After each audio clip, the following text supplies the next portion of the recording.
Okay, welcome to the May 31st, 2022. Mission of the Great Falls International Airport Authority to optimize transportation services and development to the region, and our vision is to maximize the airport's benefit to the region. Since we have no public except Shane, I will skip that disclosure. And with a quorum of the board present, I call the meeting to order. Roll call. Commissioner Aritz. Here. Commissioner Baki's here. Commissioner Gibbs. Here. Commissioner Hoven. Present. Excellent. Commissioner Smith is gone. Commissioner Timbo. Here. Excellent. Let's start off with the Pledge of Allegiance. I pledge allegiance to the flag of the United States of America and to the republic for which it stands, one nation, under God, indivisible, with liberty and justice for all. Okay, as always, we'll start off with the consent agenda, which is made up of routine day-to-day items that require board action but do not appear to have significant public impact. Items may be pulled from the consent agenda for separate discussion vote by any board member. Item A, approval of board meeting minutes from April 26, 2022. B, payroll checks totaling $146,303.87. C, maintenance and operation checks number 26728 through 26789 totaling $451,734.48. D, approval of passenger facility charge totaling $48,596.20. And E, financial reports for April 2022. Are there any items that the board member would like to pull for further discussion? All right, with no items for that, can I have a motion to accept the consent agenda as stated? I move to accept the consent agenda as stated. A second. Second. Any additional comments, discussion? How's the monthly accounting going these days? Good catching up and going smoothly now? Yeah, pretty good. Nothing really out of whack. All right. Okay. We like to hear that. Just checking in. It seems to be going smoothly. So. Yeah. Good. Perfect. All right, with no further discussion, all in favor of accepting the consent agenda as stated, say aye. Aye. Opposed? No opposed. Consent agenda is passed. Let's move on to the director's report. Yeah, lots to update today, so I'll get started. First of all, we any day now we should see the ATM being replaced. We're going to be replacing our ATM. This is broken. Our ATM with a First Interstate ATM. I had contacted 3 or 4 banks locally to see if anyone was interested. Our ATM is pretty low volume, so we didn't get a lot of interest. But I think primarily because of our banking relationship with First Interstate, they've agreed to put one of their ATMs downstairs. We're paying far more in security fees to have Guardia come up and pick up the cash and deposit the cash than we're making on the ATM anymore. It didn't used to be that way, but nowadays it is. So we made the decision to go ahead and replace the ATM and discontinue our Guardia relationship. So we want to get that done by the first of the year, and First Interstate thinks they'll be able, the ATM is actually here in Great Falls. They've got some internal programming to do, and then they'll be bringing it up here to drop it off. I've asked Sydney to go ahead and contact Guardia and tell them we'd like to get that emptied out as soon as possible, so that we can have our guys pull that ATM out of there. We'll probably, for the time being, hang on to it just to ensure that we've got a way to put an ATM back in if we have to. I think it's important still that we have one. There's still enough Canadians that go through that want some cash before their trip that we probably need to have it from a customer service perspective. But if we don't have to operate it, I think that would be better. So, so that's the plan for right now. John, did you mean the first of our fiscal year, Yeah. or wait till the, okay. Yeah, before the end of the month. Yeah. Well, tomorrow being June. Before the end of June, we'd like to have that out of there so that we don't have to continue that relationship with Garda in July in the fiscal year. So we're also very close to closing the Wells Fargo account. We still have a little bit of cash in there. We anticipate that we might go one more cycle of deposits. It takes a long time, kind of like turning a battleship, to get the airlines to change their payment advice. So it's taking us some time to contact those guys to make sure they're getting switched over to our new accounts. But we're hoping to have that also closed here in the next month or two as we move that relationship over to First Interstate here in the new year. We're already operating out of the new accounts with First Interstate. Fees are much lower. And so we're hoping to get that wrapped up here in the next couple of months as the last few bills come in and out. On to construction, we have first let me mention the United schedule changes. Starting on Friday, we'll have an A320 and A319 mix for the rest of the summer, which is really exciting. First mainline service in the post-merger United schedule here at GTF ever. So that's pretty exciting. On Saturday, we'll have our first Chicago flight.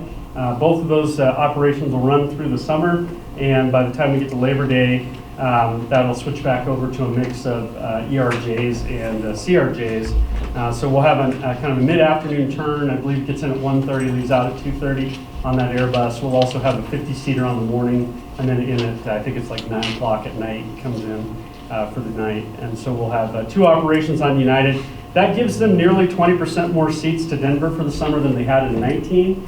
So that's pretty exciting. Obviously, Chicago, there's many less seats than we had in 19 because that was daily all summer. But it's nice to see some added capacity from United over the summer months. And the Chicago flight will take a lot of pressure off of Denver.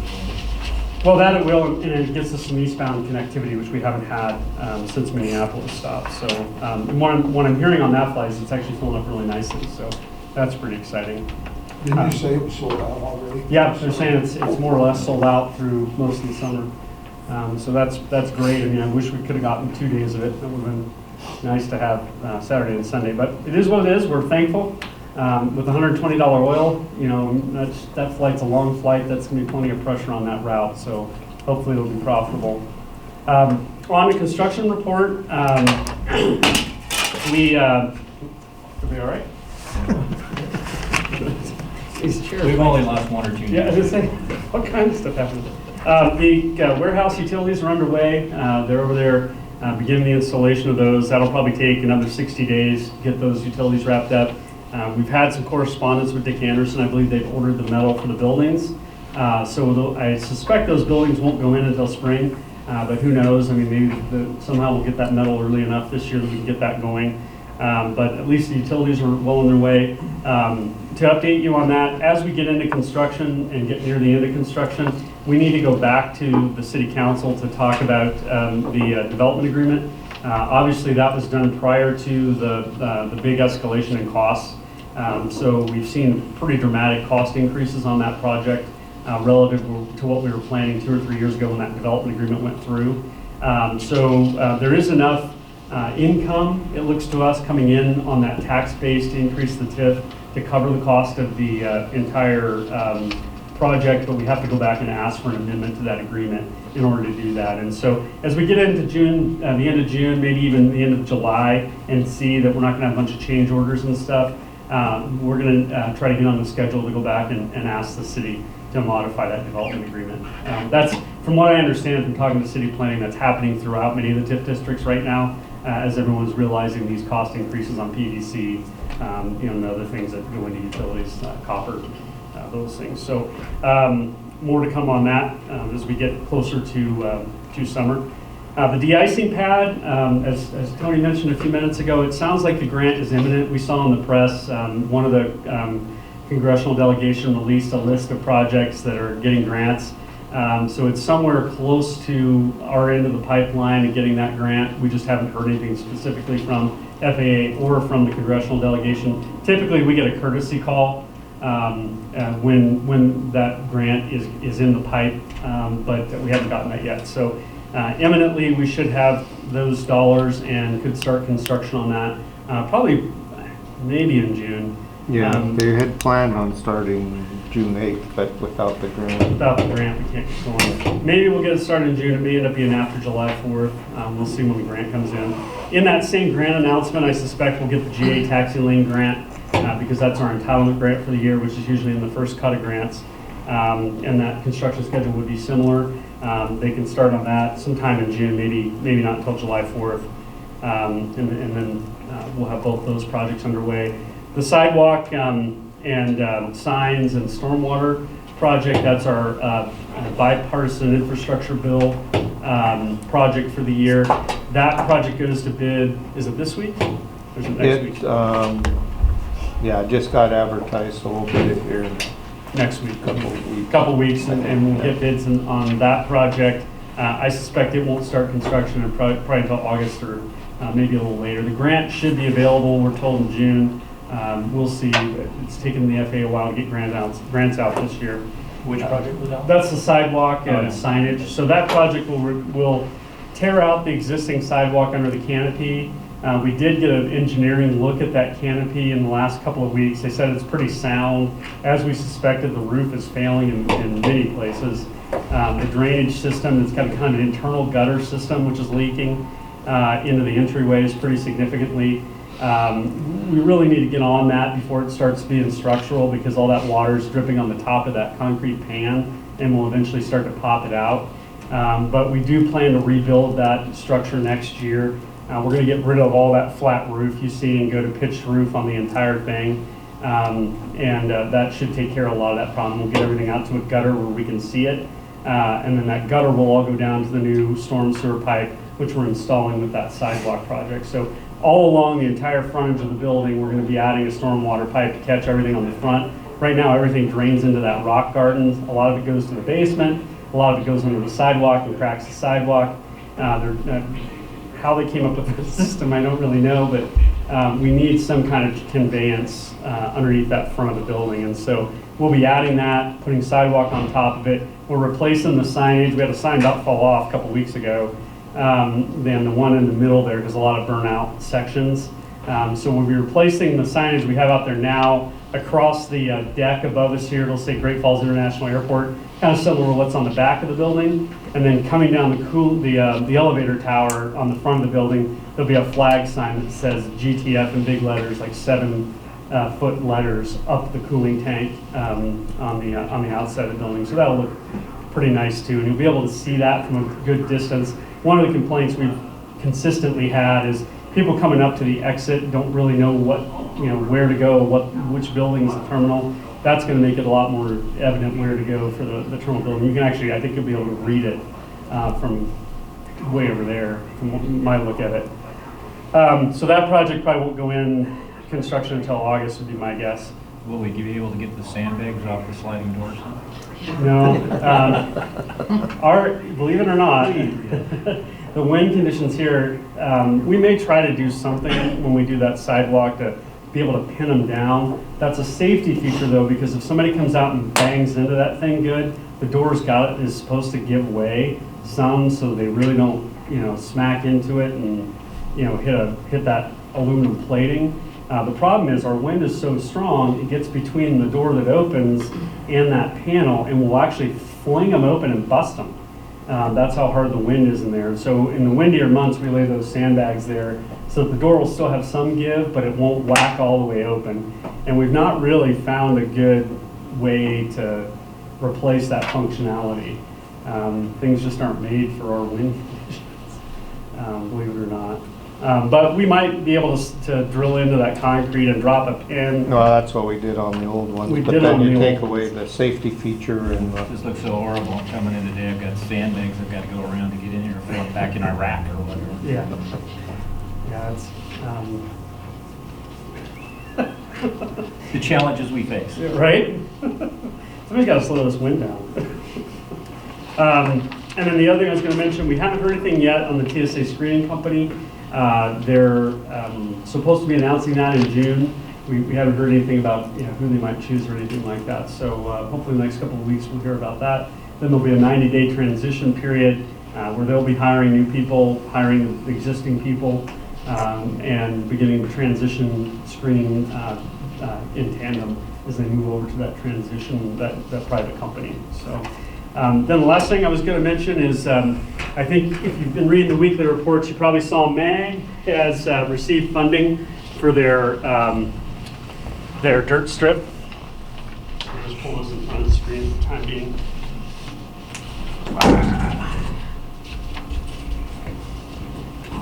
And so they really want to start some more detailed design discussions.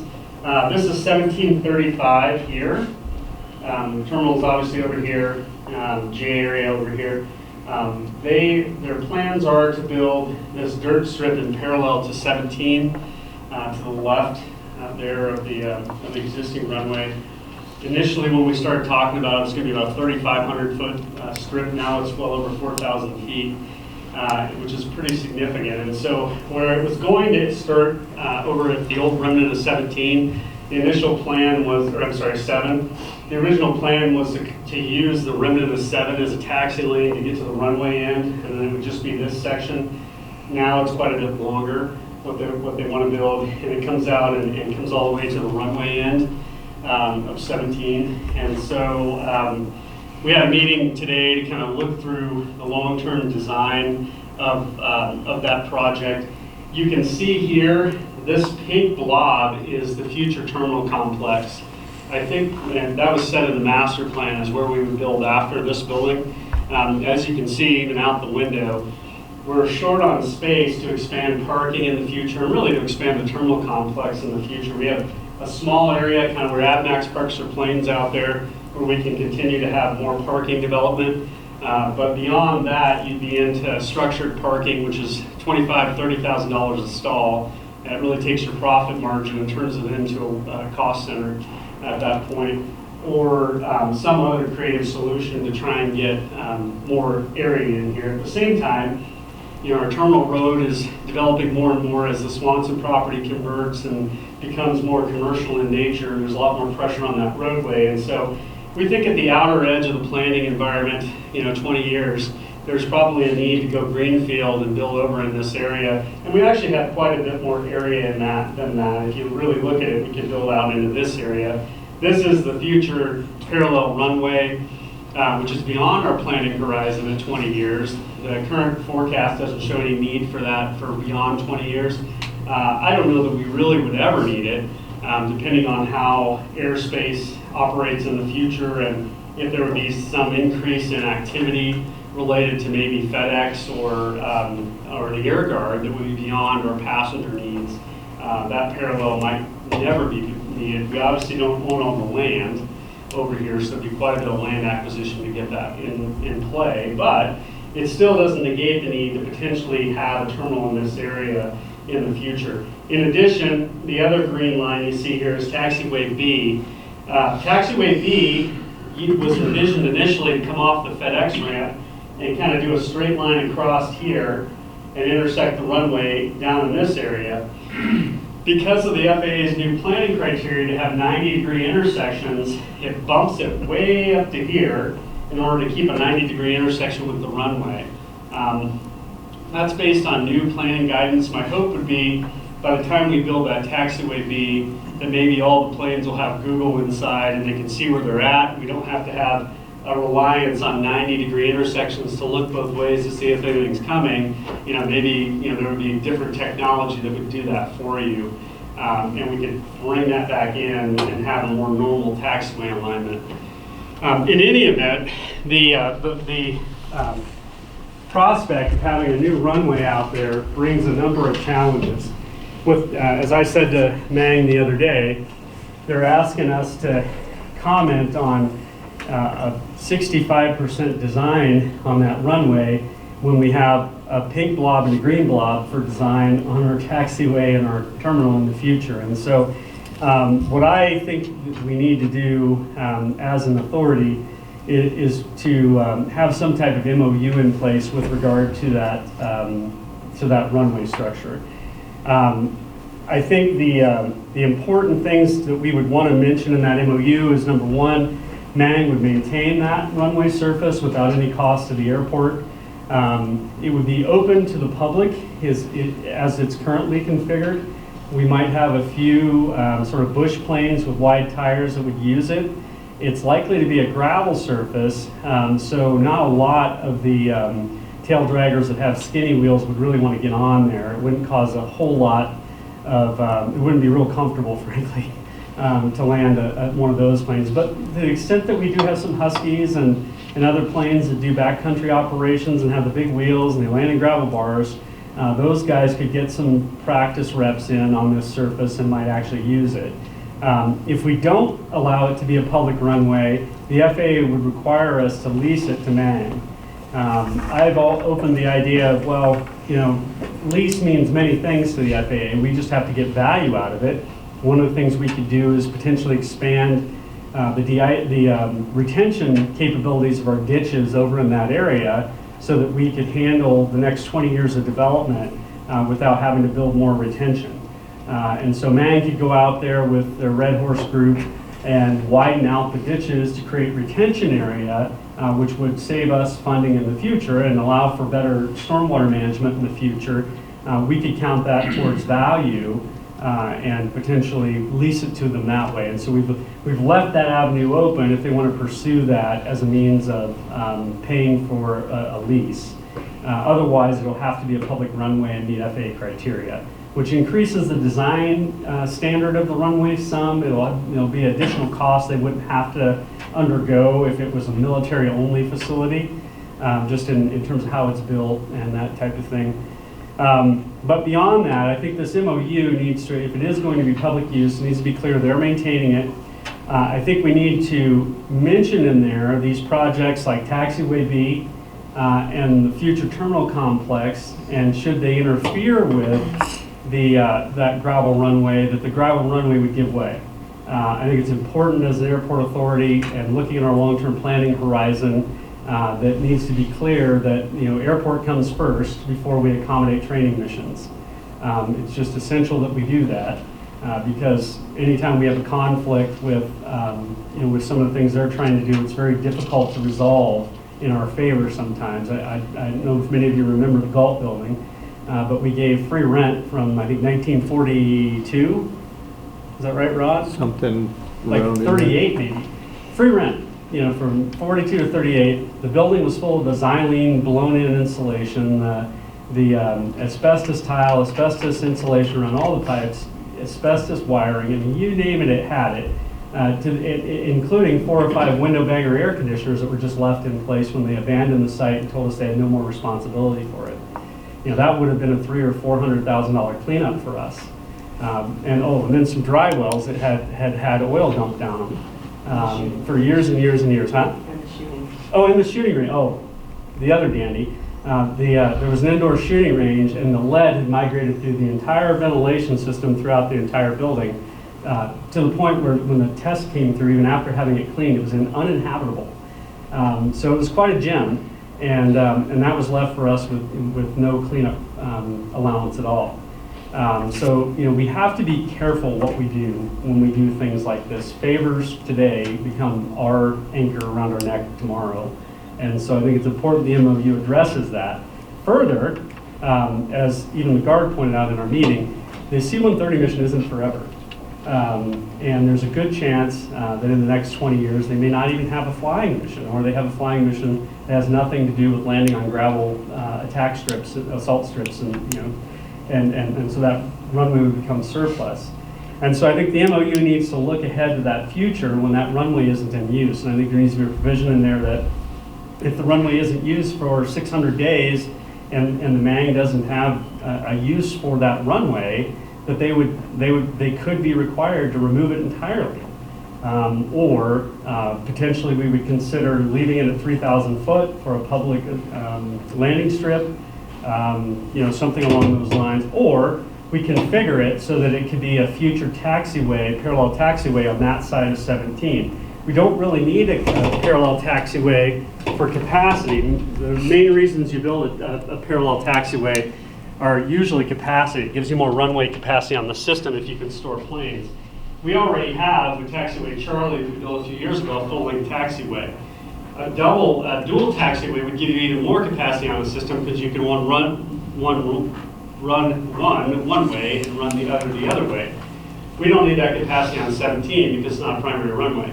However, having a taxiway on this side would open up quite a bit of acreage for development of private hangars, of corporate hangars, even potentially some of the terminal complex stuff that might eventually want to be down that taxiway. So there is value and the potential to have that aligned as a taxiway in the future. So I think the MOU as a planning tool looking ahead would say something along that lines that, number one, the authority may decide you have to remove it completely at your cost and decommission it, which is a process that we'd have to go through the FAA to do. Number two, you may have to convert it to a 3,000 foot strip starting at runway 7 to be used for the public Or number 3, we may allow you to leave it in place to be a parallel taxiway, a base for a parallel taxiway. And I would point to, the planning that the guard does when we look at our base as its own facility versus theirs, it isn't always complete.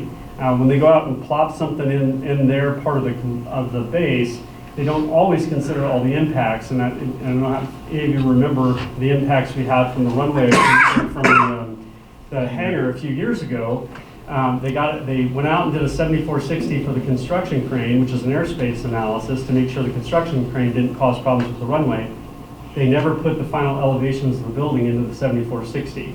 So I got a call, I think it was Memorial Day weekend, and the tower said, hey, that building, it looks like it's going to be in the way.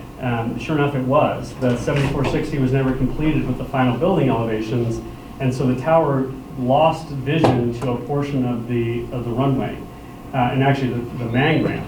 They were able to move the air conditioner around to regain the runway visibility, but they were never able to fully regain the entirety of the ramp visibility, and that's why we have a big island of green paint when you fly in. You can see it over there. We have a big island of green paint out there where the tower can't see, and planes are not allowed to go through there because the tower has no visibility into that area in the airfield. So we have to take it upon ourselves to mind the store for protecting the airport going forward in terms of what that runway would do to our airfield and our terminal development in the future. It is an important training mission. It would save them a tremendous amount of money in order to have that here. It would open them up to bringing other squadrons into our community to do training. Those are all things we want. We want to be as best to support to the MAG as we can be. And I really think we can make this all work, but it needs to work with some provisions, in my opinion. And so the plan from here is we've met with our planning team to kind of charrette this thing and see what the impacts would be. We first of all want to know if we can move it closer to the runway. The closer we can get it to runway 17, the more that operates as one single runway. The runway protection zones at the end overlap then. There's less impact on the rest of our airfield. It opens up more space for that terminal development, and it reduces the impacts. We won't ever operate these simultaneously anyway. You would never land on the dirt strip and the paved strip at the same time. When an operation is happening on either, the other one would be closed. That's the way the tower is going to operate anyway, because we don't want to set up two whole approaches and everything else. They're going to come in on the same approach, and then they'll either shift out to the left and land on the dirt strip, or they'll stay on the 17 approach. And if that's the case, then getting them closer together has all the benefit of combining that infrastructure and making it more efficient for us and really even them. The taxiways between them could be shorter, might even open up. Right now they have a hammerhead on the north side of that. Pointing that way, is that right? North. On the north side, there's a hammerhead, so they would be pulling 180s on that gravel. The closer we get it to runway 17, the better the possibility you might actually be able to afford to build a small taxi lane there and get off.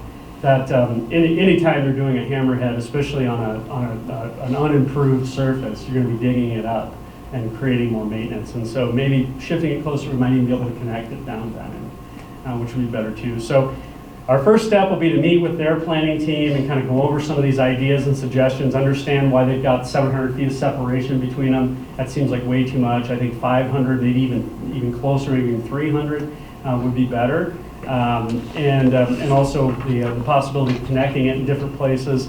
We want to keep these ideas. We've already told them I think we need an MOU. Now we've kind of flushed out some of the things we want to address in that MOU, so I think we can start that discussion with them.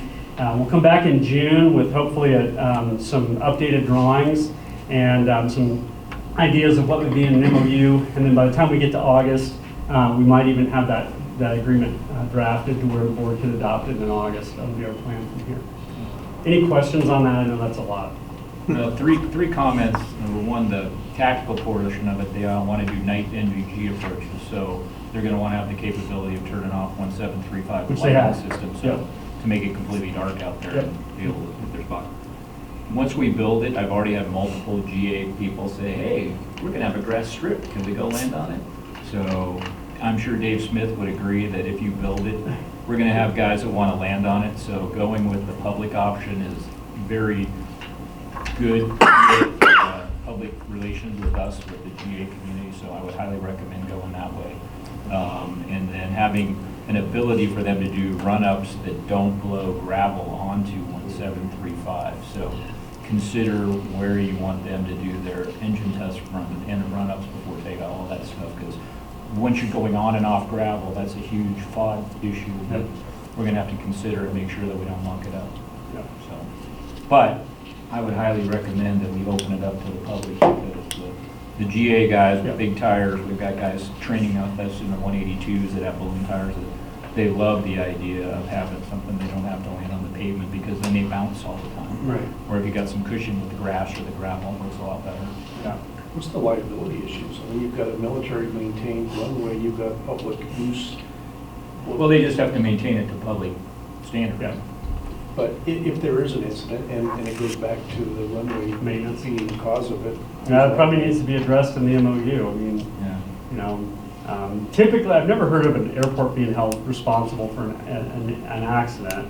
Yeah, I don't know whatever came out of some of the, I mean, I can't think of many that have been really pursued that way. Well, if That's you a good fly- question, though. If you fly up to Valier and see the size of potholes in the runway on the gravel or the dirt strips up there, you wouldn't ask that question. Well, and if They you will ever suck seen the up your highway nose, department they'll take up your nose sue wheel for and the highway, kill a lot of people with cars. Fresh in memory, one point they were talking about putting that in up at Mound Street, right? And that didn't work out. No, they kind of pulled off of that idea. You know, I don't know what the drivers were that kind of had that over there. You know, they would have had to go through an entire NEPA analysis because they technically don't have an active runway. That would have brought in noise concerns in an area that hasn't had noise for 20 years. You know, so I think that was for the value that the Guard gets out of it, I think that was kind of a tough pull. Okay, I'm just curious. Good question, though. It's good. It'd be good if we got it. All right, let's see. Anything else on the director's report? That's all I have on the Project updates? I covered that with construction. Perfect. All right, let's move on to, and remember, any agenda items that present a conflict of interest or require a member to abstain from the discussion and vote, let us know. Awesome. Let's go to number 1, employee manual update. Laura, do you want to cover that one? Sure. We brought this to the work session. These are just updates for the handbook. Excuse me. Just a couple of things that we just wanted to clarify in the employee manual. We've been using the snow leave pay, but we didn't have that in there. It was one of them that was brought to, it was years ago, but we didn't have it in the manual. So we just want to get that added in there. Clarify the holidays that are federally recognized, and then the day after Thanksgiving. Again, that's what practice we've been doing up to this point. So just clarifying that. And then the education assistance is just another thing that we wanted to clarify.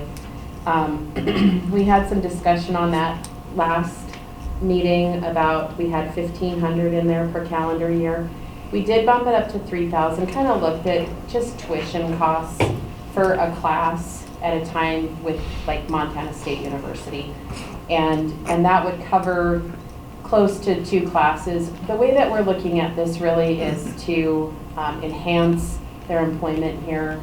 We don't feel that anyone could really be full-time going to school and working here and be able to give their best to that necessarily. So we really just wanted to provide an enhancement there for employment if there is something that the employee is going after as far as educationally. You're saying incentive for part-time? Yep, well, yeah, I mean, and they're, yeah, if they came and said we want to full-time go and go after this, I think it would be really hard for them to be employed here and to be able to do that. But we have seen some situations where, you know, they are pursuing something that they can take a class at a time. And this is anything that we would send them to already, that the different trainings we do with basic or advanced or some of the ASOS trainings or ACE trainings or this, we still handle that. We still pay for that as the airport because we're sending them to those trainings. This is something outside they're choosing to do on their own. And of course, they do have to be approved for it before they could do it. It's not after the fact that they come and bring us in something. It needs to be approved in advance. So those are quick. We haven't had, it's been about 9 years since we've had any changes to the manual. So this is what we have for now to go ahead and kind of get us up to date. And any questions? How many federal recognized holidays are there? There's 11 or 12. I'd have to look at it. It's 11 or 12. The one that is, and maybe I should have clarified that, but the one is Election Day that we don't recognize. Some places do. John's brought it up where there were polling places that, government buildings, public buildings that were polling places, and so that's why they had Election Day off. And there's still some buildings here that the people that work there, they have that off because that is what's happening on those days. Well, But they actually go to that building? A lot of public buildings were polling stations. yeah. And then a lot of I get it. states had a law that said that public employees couldn't be working within 600 feet of a polling place because they were worried about, union lobbying influence. But yeah, a lot of states have that law that because many of the buildings used to be a polling place. Do we need to? And so we gave up, when I got here, we had Election Day, and I said, let's just get rid of Election Day. There's no polling place here, we're not in the way. So let's give that up and we'll do the day after Thanksgiving instead. So that we kind of made that change, 10 years ago, I think. Do we need to vote to approve this? Yes. All right, can I have a motion to accept the changes to the Employee Handbook 2022 as stated? I'll make that motion. Second? Second. Do I have any further discussion on Employee Handbook changes? Cool. All right, with no further discussion, all in favor of changing the Employee Handbook as stated, say aye. Aye. Aye. Opposed, nay. Change away. All right, O&M budget, FY 2022-23. Yeah, so we met with the Finance Committee in the last 2 months and we presented a draft operating budget. We've continued to make a few modifications to it coming into this last week as we adjust. Our budget is a little bit complex because we kind of have user rates that depend on the operating budget to calculate the user rates, and every time we find out something new, like Delta wants to give back 8.2, that changes the revenue for the year, and that goes all the way through the system in kind of a round-robin fashion. And so the operating budget you see before you now, on the summary page there, you can kind of see not a lot of changes over the year prior. We do expect a little bit of an increase in the operating budget. On the expense side, we've got significantly higher fuel costs. We have higher heating costs anticipated for the next year. And then we've got some salary increases too in there as we added 2 positions, right, Laura? Yes. Yeah. We added 2 positions last year during the fiscal year. That was the 2 law enforcement officers we added in October. We planned to add them in October last operating budget. We actually didn't get them hired until later in the fall. But that's as we took over the parking lot. We hired those 2 folks, so we have 24-hour coverage to help us with the operation of the parking lot. And so we have them in the budget for a full year this year because they're already here.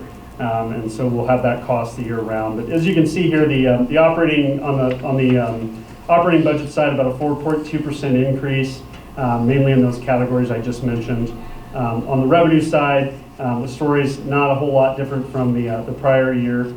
Most of the changes you see in there are due to rates changes that we have during the year. We're operating the parking lot for a full year this year, as opposed to last year we lost 3 months. So we'll have more revenue from parking than we had the year prior.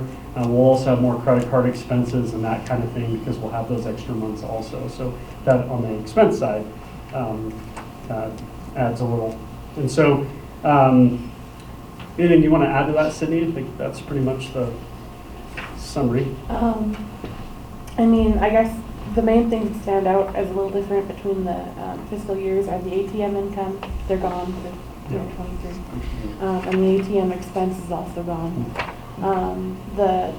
The categories look a little different between 22 and 23 because those GO accounts have been expanded to match within the rates and charges, and those specific accounts weren't used in the 22 budget, which is why, I guess, for example, the building rent, you kind of have to compare the total amount instead of the individual categories. We're breaking, last year was our first year on the QuickBooks budget. Now we're breaking those accounts down in a little more finite detail to help us when we put together our forecasts for year over year. It's the primary tool we use to set our rates is the rate and charges models. So it's good to have some modularity in there that we can adjust each income based on what we see going forward in that model. And then the back pages of the operating budget exhibit C, these are all of the rates and charges calculations we use to set the rates for the year. You recall last year our operating agreement with the airlines expired, our long-term operating lease. And we went to a year-to-year structure, which we adopted at the board, I think it was last October. And what we do instead of having that airline agreement where the calculations would be spelled out is we publish the calculations with our operating budget every year in order to set the rates. And so the rates we're going to be charging this year, if you look on page table 6, that's the terminal rent. So we'll be charging $23.32 per square foot for exclusive terminal use. And then on the table 7, right after that, our signatory landing fee will be $1.22. Those rates are very comparable to this year. I think this year we're $24. It's $24.77. Yeah, so $1 cheaper on the terminal rent, and then on the landing fee, I think we're right now $1.22 also. So landing fee will actually stay the same year over year. How does that compare to our neighbors in Bozeman? I haven't looked at the state sends out a comparison year to year, but it usually doesn't come out for a long time after the year. So I haven't looked at it lately. I mean, these rates are very low nationally. I haven't looked comparatively lately. Last time I looked at Missoula, and we were significantly cheaper than Missoula. My guess would be most of the airports in the state are probably closer to $40 on the terminal rent. But not that far off on our landing fee, probably in that neighborhood. I know 2 years ago, Missoula was at 99 cents on the landing fee, but of course that year we were at 98 cents. So it varies from year to year depending on what projects you have. Are we starting to see rental car revenue tick up with the Canadians? No, the rental cars are still constrained on capacity. They just can't get cars. They're holding on to cars longer, but they're really struggling to find cars. And how about the parking lot? Parking lot's been improving steadily. I wouldn't say, in leaps and bounds, but it's slowly making its, every month it seems like a few thousand more. Certainly when you compare it historically, we're making quite a bit compared to when we had the concession contract. We're making really good money compared to that. But then of course with that we have some operating expenses like the credit card fees and other things too. Still, we're making more on a net basis than we were. I mean, our revenue now on a net basis is comparable to 2019, even though we have far fewer passengers. So are you forecasting any of those jumps in the budget or going with conservative numbers? We're not really increasing the activity because of the seat constraints. I think in total, we're projecting about 145,000 passengers for the upcoming fiscal year. And I think this year we'll end around 142, somewhere in there. So a very, very slight increase. To give you a comparison, in 2019, I think we boarded about 180,000, it was like 178,000 on the fiscal year. So we're still substantially less than where we were a few years ago. And that's all because of the seat constraints. The second Alaska flight, which usually was around for 8 months of the year, Minneapolis, which was here year round, and then the summer bumps on Salt Lake City. A few years ago we had 4 flights a day. Now we only have 3. So we're still not getting, and then Allegiant has far fewer flights than they did a few years ago. So until we see the addition of a new airline or a fleet change, which we are hearing, maybe some fleet changes are coming, even with Delta, and get more seats in. United's doing yeoman's work. I mean, their May capacity was 30% higher than 2019. Their April capacity was 90% higher than 2019. And by the time we get to September, they're up again by like 35% over 2019. But they can't do all of the lifting by themselves. I mean, they're definitely adding a lot of capacity, and I think they'll continue to add. But without that Minneapolis flight or a second Alaska in there, we're still going to be down seats for a while. My guess is for all of next year. Gotcha. All right, any other discussion on the comments? Do we have a sweep account with our cash? With the We're investing it every night? A No, sweep type we're not setup? investing it every night. We have a couple of, and I don't know if First Interstate would have a sweep that would do anything for us.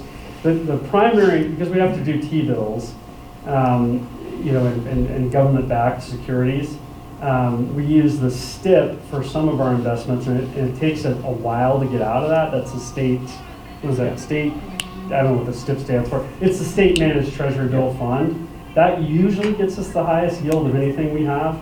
So we have that, but the lead time to get money out of that is a couple weeks. We have a couple of CDs which will expire this year. We're actually shopping for a few more of those. Obviously, those aren't very liquid either.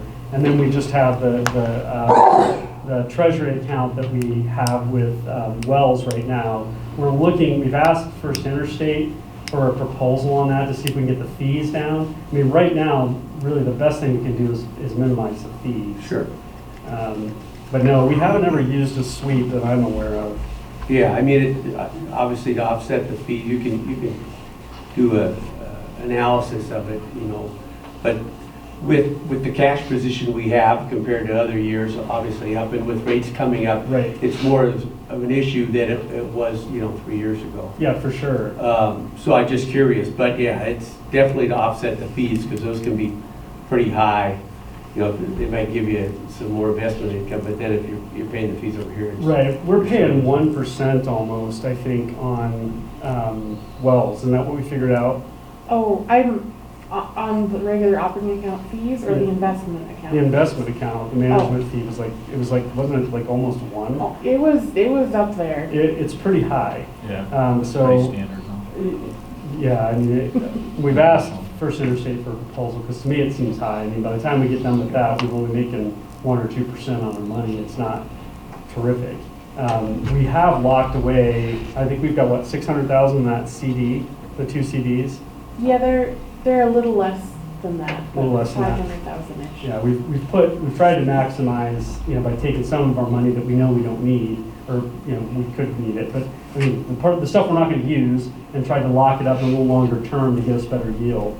And those did have pretty good interest rates. Yeah, like at the time. 3% almost, Yeah. I think, yeah. So that's been good. And then the state investment fund, I mean, typically that doesn't do too bad. I haven't looked at the performance lately, though. I couldn't tell. But that does take us a You don't week or wanna two. look.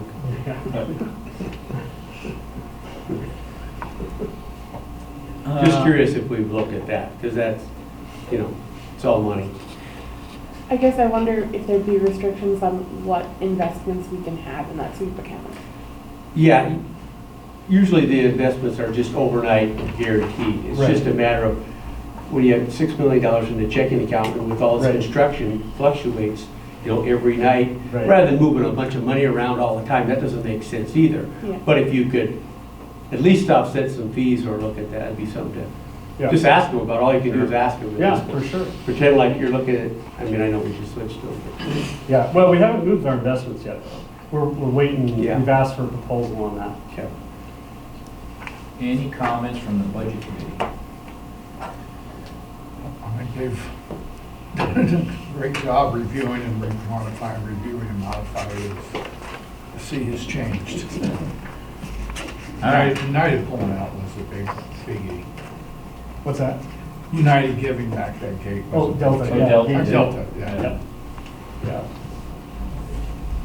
Okay, well, nothing else, have amendment to, or excuse me, a motion, there you go. Can I Motion give you to approve the fiscal 2022-23 operating budget in the amount of $2,989,500. So moved. And a second. Second. And any further discussion? All right, no further discussion. All in favor of approving the 2023 budget as stated, say aye. Aye. Aye. Opposed? Mission passed. All right. Moving on to the director's evaluation. We're going to go into a closed session, but before we do that, since we have the public, we have to believe, I'd like to open the floor up real quick for any public comments for anybody that does not think they'll be able to come back for the work session. After we do the director's evaluation, we'll come back for the director's compensation recommendation, which is public. Then we'll have board comments, then we'll adjourn the primary meeting and go into the work session. So if you don't think you'll be back and you want to make a comment for the board, I open the floor up to the public at this time. All right, with no public comment, we're going to close the meeting now in the order to conduct director's performance review and a closed section of the board because of privacy of individual outweighs the public's right to know. No action will be taken during this session. We will reopen the meeting at the conclusion of the review to make recommendations for action and to finish our business. Anticipate 30 to 45 minutes, and we'll come find you out by the restaurant when we get done. Thanks.